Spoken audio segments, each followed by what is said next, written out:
Welcome to the Infowars Nightly News. I'm David Knight. It's Thursday, January the 23rd, 2014. Now, our top story tonight is a reminder from the Syrian Electronic Army that CNN has been serving as nothing more than a propaganda arm for the Obama administration in this buildup for war in Syria. They took over their Twitter feed and they put out some interesting tweets. Said Obama bin Laden, the Lord of Terror, is brewing lies that the Syrian state controls Al-Qaeda. He says, don't forget, Al-Qaeda is Al-Qaeda, funded, armed, and controlled. And of course, that's exactly what Paul Joseph Watson was talking about in his article on Infowars today, that Al-Qaeda is the best enemy that money can buy.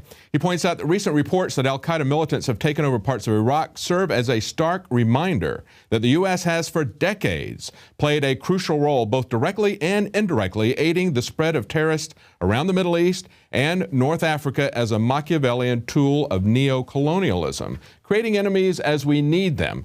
He says the reemergence of Al-Qaeda in Iraq emphasizes how the U.S.'s near 9-year occupation of the country, during which hundreds of thousands of Iraqis, along with thousands of U.S. troops, were killed, was a colossal failure. And we've had congressmen, we've had Ted Cruz, as well as Dennis Kucinich talk about how we don't want to be Al-Qaeda's Air Force. It's not a secret, even though the people who are reporting this CNN hack of the hack of the CNN Twitter feed, even though they're scoffing at people calling Al-Qaeda Obama's army and talking about how he's a lord of terror, that's exactly what has been happening. And it's no secret. Both Democrats and Republicans have been saying this. It's no longer anything that they're even trying to hide. And he points out here, this goes all the way back to 9/11. He points out at the bottom of the article, he says, barely weeks before 9/11, former members of Al-Qaeda, who subsequently joined the Kosovo Liberation Army, were airlifted out of Macedonia by U.S. paratroopers, and as FBI translator Sibel Edmonds had revealed, the U.S. maintained intimate relations with bin Laden all the way until the day of September 11th. Now, it's not just war in the Middle East that we're concerned about and that we're tracking here. There's also a buildup of war in the Far East. We see a Harvard professor speaking in China. He's an expert on China. And he said that he's warning of a devastating China-Japan war. On the radio show today, Alex Jones talked to historian Margaret Macmillan about current parallels to events that led up to World War I. Thank you so much for coming on, Professor. And I want to get into the report I saw at a London Independent. Is it 1914 all over again? We are in danger of repeating the mistakes that started World War I, says a leading historian. So thanks for coming on and tell us about the parallels and your concern. Well, there's some things that concern me. I mean, I don't think history ever repeats itself. I think we get similarities, but the conditions are so different. I mean, the 21st century is very different from 100 years ago. But I think what is concerning is we seem to have nationalist rivalries between countries. You have a rivalry developing, as you were mentioning earlier on, in the South China Seas, which has the potential for sparking off further tensions and conflicts. You have international ideologies. In the years before 1914, they were international ideologies of anarchists, for example. Today you have international ideologies, of religious ideologies or ultra-religious ideologies. So I think we live in a slightly turbulent time. We have globalization. Both ages are very globalized, and I think you have people worried about the impact of globalization, perhaps turning to their homes and feeling rather defensive. So I think that there are similarities. I mean, I don't think we're bound to end up in the same way they did in 1914, but you always have to be careful. I forget the exact quote, but basically history doesn't repeat, but it kind of rhymes. Who was it said that? Mark Twain. Mark Twain. And humans act the same, even though we have almost godlike weapons and technology now, would be godlike, you know, to the ancients, Professor. But if you look at global crises, currency devaluations, armies lining up on borders, groups not compromising, really, I see the West driving conflict, and I'm obviously not a fan of what Russia and China do. I'm an American, and I'm a Westerner. But at the same time, I really see the West as filling the shoes of the villain in many respects compared to our position in the past. Well, what's your take on that? Well, I think human nature doesn't really change that much. I mean, I think we like to think we're a lot more sophisticated than the caveman. I'm not sure we are. I mean, I think we're still driven, at least in part, by emotions and fears. And I think what's really dangerous is when people lack, or nations lack, the ability to see things from the other person's point of view. And so what nations do to defend themselves and what we do to defend ourselves as individuals, we may think we're just being defensive, we're just looking out for ourselves, but that may really look like aggression from the other side. And I think that's when it gets dangerous, when you fail to understand what the other person might be thinking. And I think what's also dangerous, and you see it with individuals and you see it with nations again, is when their pride gets involved and when their prestige gets involved. I mean, you know, I think an analogy is the members of gangs, who are, to me, rather like knights in the Middle Ages. They'd rather die than be dishonored. And so I think this is a perennial strain in human nature. Now, we've got a more sensible side, and I think we've got a more reasonable side, and we've got a side where we do reach out, we do try and understand each other. So, you know, I never like to think that history is going to repeat itself, but I think we should be warned, we should be careful about being too complacent. He said there's simmering anger in China that's highlighted by Japan's historical revisionism, which refuses to accept responsibility for the Second World War in their textbooks and schools. And he says, there's also the dispute over these islands. And then he also points out how the Japanese Prime Minister Shinzo Abe just recently visited a shrine in Tokyo honoring 14 war criminals who were subsequently executed for war crimes by the Allies. Now, of course, remember that waterboarding was one of those crimes for which we executed Japanese war criminals. But we brought over a lot of war criminals, both Nazi and Japanese war criminals, to the United States as part of Project Paperclip. And we're now seeing fallout from that from Army veterans who were then experimented on by these very same Nazis. In an article by Adon Salazar, it says the Army continues to cover up secret experimentation 65 years later. They've got a lawsuit that was filed 5 years ago, still dragging through the courts because the DOD and the U.S. Army are attempting to delay a court order that would force them to provide certain notice to Vietnamese veterans, disclosing the extent to which they'd been secretly used as test subjects for experimentation. Now, this lawsuit says that with the help of Nazi scientists recruited through Project Paperclip, the Army and the CIA used at least 7,800 veterans as human guinea pigs at the Edgewood Arsenal in Maryland alone. That's just at one site they used 7,800 people. And of course, these are experiments that are part of MK Ultra, Operation Bluebird, Pandora, Monarch, all these familiar terms. Anybody that knows anything about the history of the CIA, the dark history of the CIA, things that came out during the Church Committee hearings in the 1970s. And the lawsuit goes on to say that the U.S. government sought drugs to control human behavior, cause confusion, promote weakness or temporary loss of hearing and vision, and many other effects. Now, when we look at what the Japanese government did and what they're being criticized for by the Chinese, that they would build a monument to honor war criminals, what did the U.S. do? We built a bureaucracy so that they could continue with their criminal behavior, continue with their experimentation on other humans. But this time they were experimenting on American soldiers, college volunteers, and of course, prisoners that we have here in the United States. And we have more than any other country. But the experimentation continues. Now it's taking the form of another criminal bureaucracy, Homeland Security. And we see that Major League Baseball is playing ball with them, just like the NFL. Major League Baseball is preparing new DHS screening measures at all ballparks, writes Mikhail Thalen. He says that they just tested some of these last year, and the baseball representative is very excited. He says, we conducted testing of these measures at the All-Star game and at both World Series venues last year, and we were pleased that it was effective and received without issue from the fans. That's right, they just passively went along with the new control techniques like good servants who've been confused and had their behavior modified. This is nothing but operant conditioning behavior, straight from Skinner. They start at the airports and then they go to the ball games because they know that when you're ready to travel, they can give you a nice reward if you behave the way they want you to. It's nice, positive, operant conditioning. And they do the same thing now at all major league sports. They're bringing that in. They're gradually rolling out. But it's not going to be just all nice, positive conditioning. There's going to be some consequences when they start rolling this out all over. They're going to take the gloves off at that point.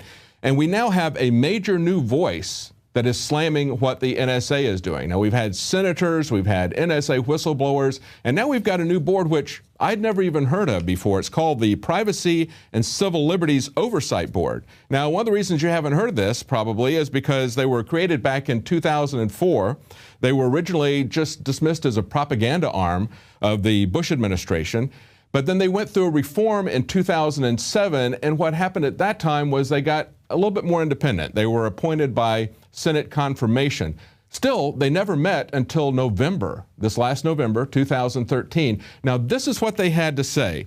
They said only minimal benefits in counterterrorism efforts have come from the bulk collection of phone call records, that it's illegal and it should be shut down. And they say it lacks a viable legal foundation under Section 215. That's Section 215 of the Patriot Act. See, it's not even authorized under the Patriot Act, as bad as the Patriot Act is. But they go on. They say it implicates constitutional concerns under the First and Fourth Amendments, raises serious threats to privacy and civil liberties as a policy matter, and has shown only limited value. As a result, the board recommends that the government end the program. How about that? Same recommendation that we have about that. It's clear to everyone that it's a violation of the First and Fourth Amendment. You have to have a search warrant. You have to have cause. We've had whistleblowers who have gone to the mat, and yet we still have people like Bill Gates and others who are saying that we need to trade off our privacy for security. Well, you'll never have security if you don't have privacy and freedom. And there's some people who understand this in the Ukraine. We see a lot of reports coming out of very violent revolution going on there, fighting in the streets. It looks like some kind of a post-apocalyptic scene. They've created their own versions of makeshift riot gear. Take a look at some of these things they've got here. Motorcycle helmets they're using, shields, clubs that they've made. They've even got slingshots, catapults, trebuchets. Both the police and the rioters are throwing Molotov cocktails at each other. And we've had hundreds of people injured on both sides. We've had at least 5 protesters killed. One has been allegedly killed by a police sniper. This is amazing. Why do these people want to get into the EU so bad?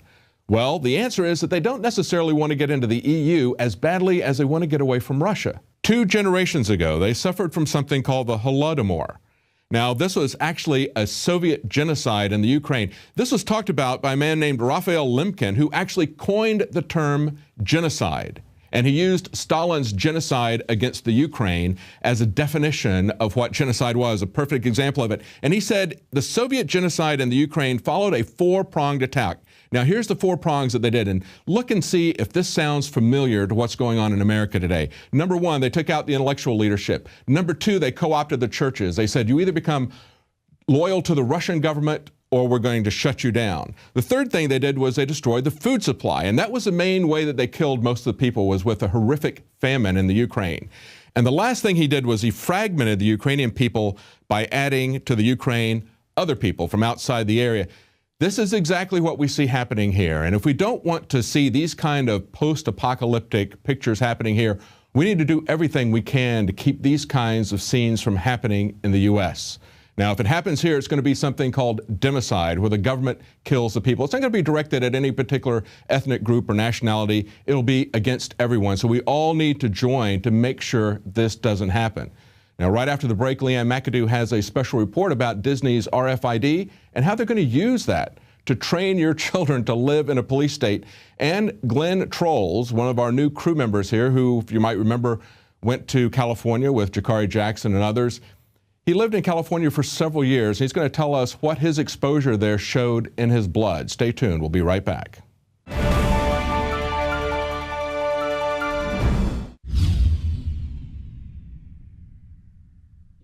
My friends, Alex Jones here to tell you about some of the most important information concerning you and your family's health. Radiation levels have more than doubled in the last 60 years in the Northern Hemisphere from all of the nuclear testing and radiological accidents. Radioactive contamination is now in most of the food supply. There's only 2 ways to avoid this. Move south of the equator or properly protect your thyroid with nascent iodine. Looking to protect my family, I've done deep research. Nascent iodine is the purest, cleanest, absolute best form of iodine to protect yourself and your family. It's made right here in the USA, completely non-GMO. I searched out the best quality and now have developed a double-strength form of nascent iodine, exclusively available at InfoWarsLife.com. Nascent iodine is on record as one of the only safe ways to detox from fluoride poisoning. Survival Shield Nascent Iodine. Secure your super high-quality nascent iodine today at InfoWarsLife.com. That's InfoWarsLife.com. Introducing Pro One. All of your filtration in one system, portable, on the go. No more do you have 2 or 3 filters to just reduce sodium fluoride. You have a system that cuts out the sodium fluoride and up to 95% of hydrofluorosilicic acid. Advanced manufacturing technology combines silver-impregnated white ceramic with new Aquamedics advanced media for removal of fluoride and other heavy metals, all in one filter element. It is the only one that does it, and out of the gates, we have it discounted at 10% off with promo code WATER. This is the only system that in one unit helps reduce or remove pesticides, herbicides, chloramines, ammonia, and chlorine, hydrofluorosilicic acid, the most common form of fluoride not covered by other fluoride filter brands, and sodium hexafluorosilicate. Get your Pro Pure with the new Pro One filter today at InfoWarsStore.com or by calling 888-253-3139.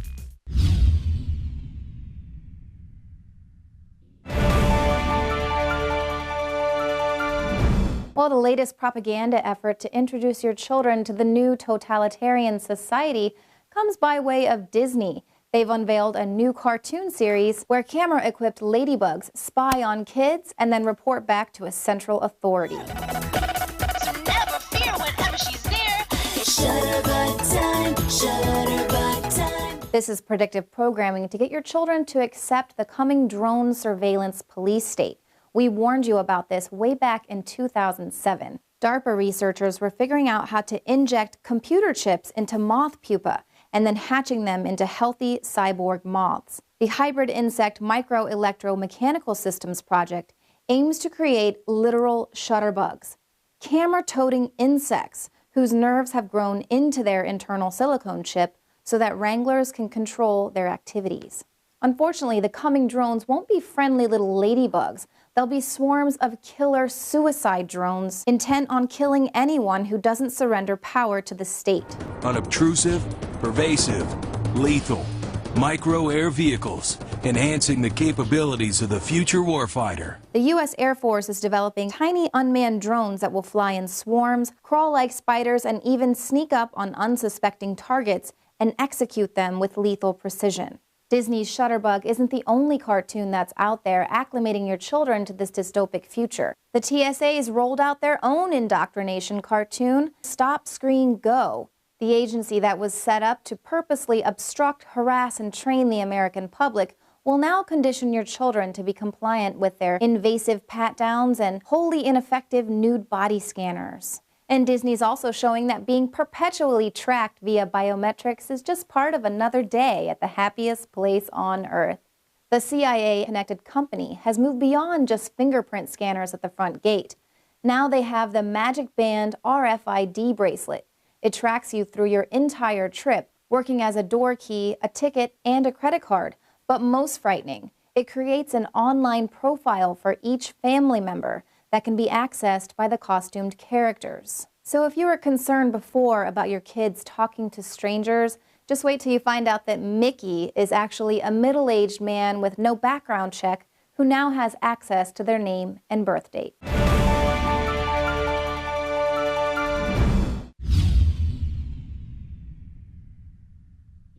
The facts are in. The studies are legion. Sodium fluoride and other toxic members of the fluoride family are devastating the health and cognitive ability of the American people. So why are the social engineers adding it to the water? Simple. Dumb down the host population that the parasitic technocracy is feeding on. We may not have been able to get fluoride out of the water supply yet, but we can help to get it out of our bodies. I am extremely excited to announce the exclusive Infowars Life Fluoride Shield formulation, fusing 6 of the best documented ingredients from around the world to help the body remove not just toxic fluoride residues from the body, but a whole host of toxic substances. Let's take a stand against the globalist by blocking their poisons with Fluoride Shield. I use Fluoride Shield every day. Secure your Fluoride Shield and other pioneering formulations at InfoWarsLife.com today. Let's start cleansing our bodies now and support the Info War at the same time. That's InfoWarsLife.com.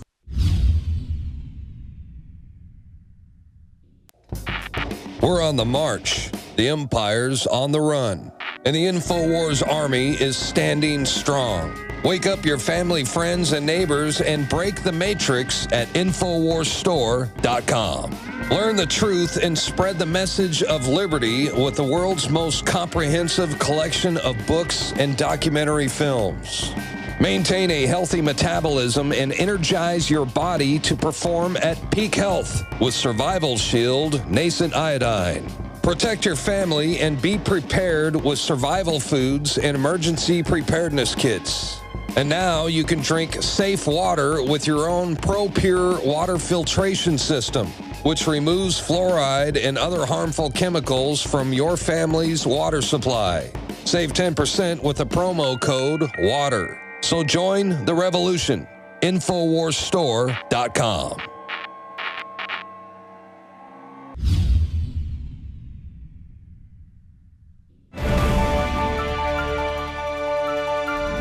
Welcome back. Now, joining us tonight is Glenn Trolls. He's a photojournalist, and he just recently joined us here at Infowars, fellow Info Warrior, and he was telling us about some of his health challenges that he'd been through. And when we heard the story, we said, you've got to go on the air and tell other people about this because a lot of other people are facing similar things, and they need to know what's worked for you. So, Glenn, tell us a little bit about what happened with you. What was your condition? And you went to regular doctors for a while, and tell us what happened.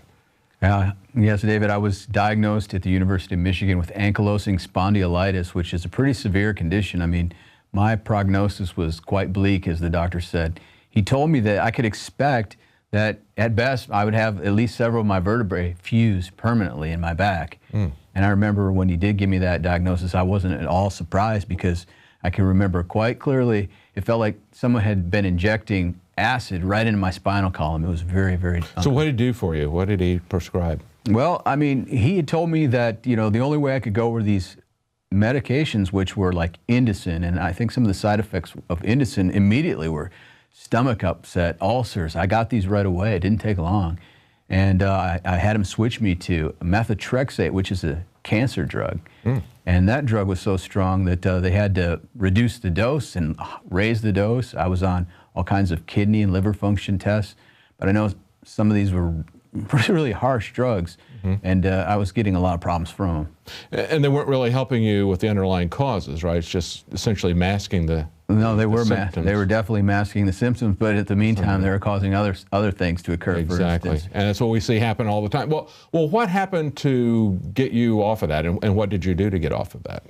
Well, after taking those things, injections for about 10 years, you know, I decided that I was going to fire my MD because, you know, I have to credit that phrase and that movement towards the show because I learned from the guests on this show that that's what you need to do is you get rid of the allopathic doctors and replace them with naturopathic doctors in Whole Foods and different things like that. So I really wanted to credit the show for that awakening in me.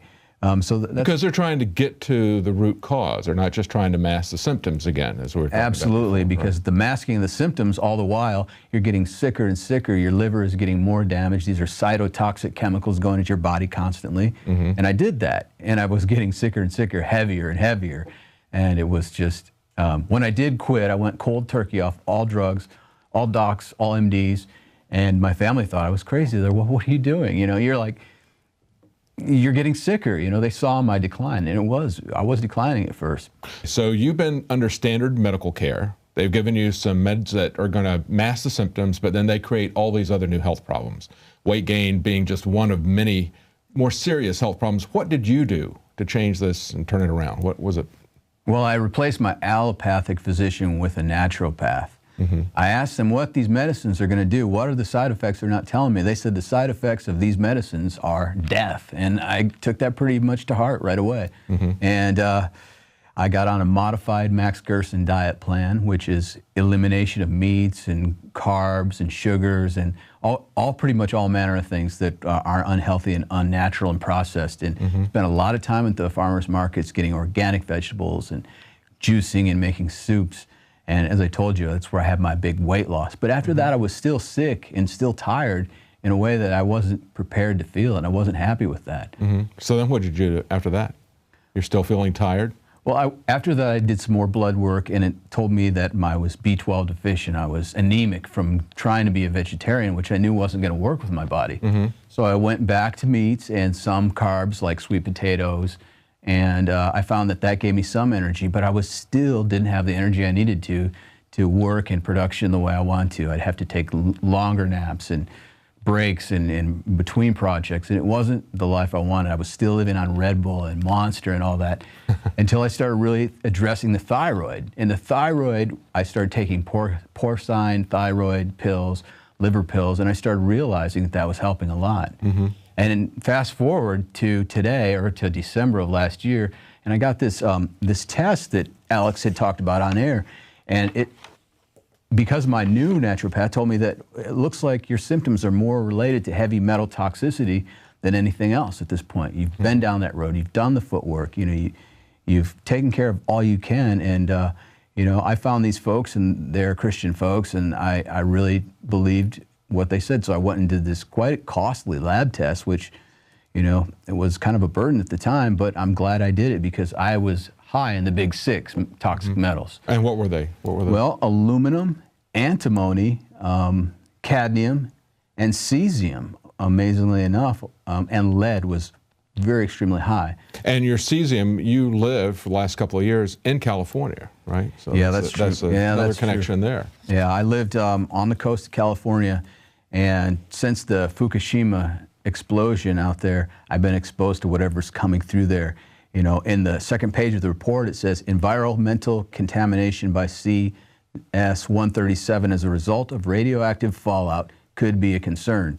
So I talked to my doctor, and he did tell me that, you know, you might have this from Fukushima, or you might have this from anything, but I want to caution anybody that thinks that if they don't live in California, they don't have cesium, because there's radon and there's other things in the earth. That's right. There's a lot, even if it's natural radiation, ionizing radiation is still radiation. I mean, it's very different from what you're going to get with electromagnetic radiation, but people are still concerned, like you said, about radon. We saw the beach there in California where it was up away from the water. It was very, very high, and then it dropped as they went down the water. So it wasn't necessarily from Fukushima in that particular spot, but it was still elevated levels, and people don't walk around with a Geiger counter knowing what they're being exposed to. So most people don't know what level of radiation they're being exposed to unless they do some kind of a test like this. And maybe they should. Yeah. The doctor explained it to me like this. He said, imagine you're always going out with a credit card to the store, and you're buying and buying and buying. It's like you're putting these toxins in your body, and eventually your body can't take it anymore. You run out of your credit limit's up.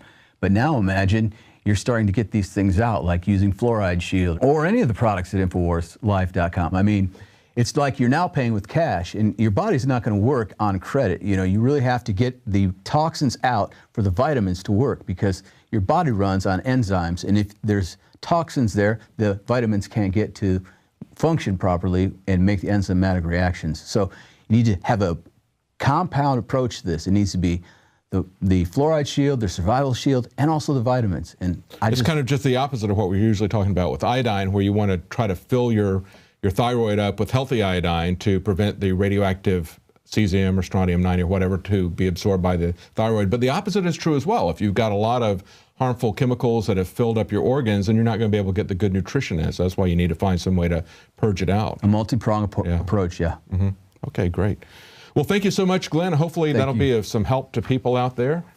Well, as Glenn pointed out to me when we were talking earlier, he said it's a long-term onset of these diseases, and it was a long-term cure. But, as he's pointed out, it's something that you can do. Take responsibility for your own life, for your own health. Educate yourself. Check out the products at InfoWarsLife.com. You'll find things there that can help you to purge toxins like Fluoride Shield, and also essential nutrients at InfoWarsHealth.com, where you'll find vitamins that are essential to good health. Well, that's it for tonight. We'll be back tomorrow at 7 Central, 8 p.m. Eastern.